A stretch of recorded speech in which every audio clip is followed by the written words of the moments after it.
আজকে আমরা এসেছি বিশ্বকর্মার মন্দির। হ্যালো এভরিওয়ান, তো আজকে উইকেন্ড, তো ভাবলাম সবাই মিলে ফুচকা খাওয়া যাক। তো সবাই মিলে বাড়িতেই ফুচকা বানিয়ে ছোট করে ফুচকা পাটি। আজকে হঠাৎ করে ইচ্ছা হলো ফুচকা খাওয়ার, তাই সবাই মিলে, আজকে সবার উইকেন্ড ছিল, তাই সবাই মিলে ফুচকা আর বাড়িতেই বানিয়ে, আর ভীষণই ভালো হয়েছিল সব রকম ফুচকা মিলিয়ে। এরপর আমরা ফুচকা খেয়ে বেরিয়ে গেছিলাম মন্দির দর্শনের উদ্দেশ্যে। আর আমাদের এখানে অনেক মন্দির আছে শুনলাম, তাই আমরা সকলে মিলে বেরিয়ে গেলাম। আমরা এসে গেছি আমাদের এখানে একটা মহাদেবের মন্দিরে। এটা রাত 9টা পর্যন্তই খোলা থাকে। আমাদের আসতে লেট হলো আর অন্ধকারও হয়ে গেছে।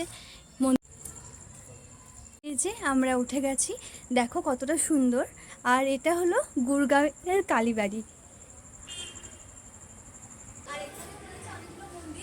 তো আমাদের তো আজকে অনেক লেট হয়ে গেছে, আসতে প্রায় 9টা বাজে, আর 9টাতেই মন্দির বন্ধ। আর এই যে মা,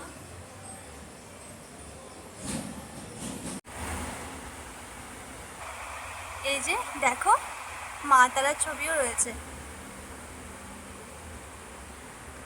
আর এই যে মন্দিরটা ভীষণই সুন্দর মন্দির। আর এই যে আমাদের মহাদেব, মা আছে আর মহাদেব থাকবে না সেটা কি হতে পারে?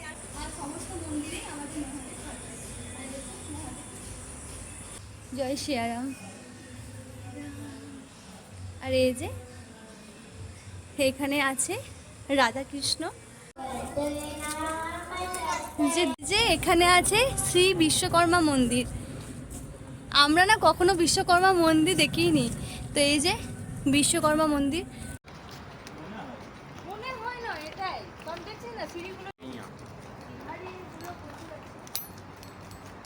এরপর আমরা ফুচকা খেয়ে এসে গেছি মন্দির দর্শনে। আর এখানে অনেক মন্দির আছে, তো এসো তোমরা দেখো। এটা হলো সূর্য মন্দির। আর এই দেখো এখানে নাকি ছট পুজো হয়, কারণ এখানে তো কোনো কাছাকাছি নদী পুকুর নেই, তাই এখানে নাকি জল ভরে দেওয়া হয়, তারপর এখানে সবাই ছট পুজো করে। এই যে, আর আমরা কখনো বিশ্বকর্মার মন্দির দেখিনি, আর এটা আমাদের গুরগাঁওয়ের বিশ্বকর্মার মন্দির। আর এই যে আমাদের মহাদেব আর পার্বতী, মাতা রানী, আর এখানে রাম সীতা লক্ষ্মণ, আর এই যে কৃষ্ণ, রাধাকৃষ্ণ, আর এই যে আমাদের বজরংবলী।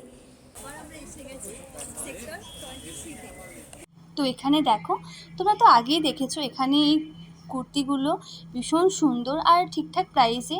আর শুধু সেই কুর্তিগুলো নয়, অনেক মেয়েদের পোশাক ভীষণ সুন্দর সুন্দর, খুব অল্প দামে ওয়ান পিস। আমি এই ভিডিও কিন্তু আবার তোমাদের সঙ্গে শেয়ার করব। তো আমাদের উইকেন্ডটা এভাবেই কাটলো, মানে আজকে শনিবারটা।